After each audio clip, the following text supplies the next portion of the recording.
Бірінші түркменбашы Ниязов Сапармұрат Атаұлы 1991 жылы президент болған кезінде Түркменстанда тұлғаға табыну басталды. Түркмен басшы лауазымының өзі түркменнің басшысы дегенді білдіреді. Елдегі ең басты білім тірегі Ниязовтың өзі шығарған Рухнама кітабы болды. Рухнама, рух кітабы деген мағынаны білдіреді.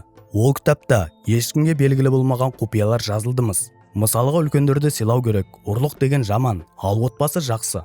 Рухнамада тіпті қандай киім кию керектігі, қандай шаш үлгісін таңдау, қандай өлең айтып, не ойлау керектігі жазылған. Халық Ниязов ойлап тапқан күнтізбе бойынша өмір сүруге мәжбүр болды. Ауылдар мен қалаларда түркмен басшының алтын жалатылған мүсіндері пайда болды. Оның ең сорақы қабылдаған шешімдерінің бірі қарттарға және мүгедектерге арналған зейнетақы жойылды. Барлығына қоса зағип жандарға көшенің сәнін құртпай, мүгедектер үйіне қоныстануын бұйырды. Соған қарамастан қазірдің өзінде Ниязов Сапармұратты мадақтайтындар көп. Оны елдің іргетасын қалаушы, тәуелсіздіктің себепшісі деп санайды.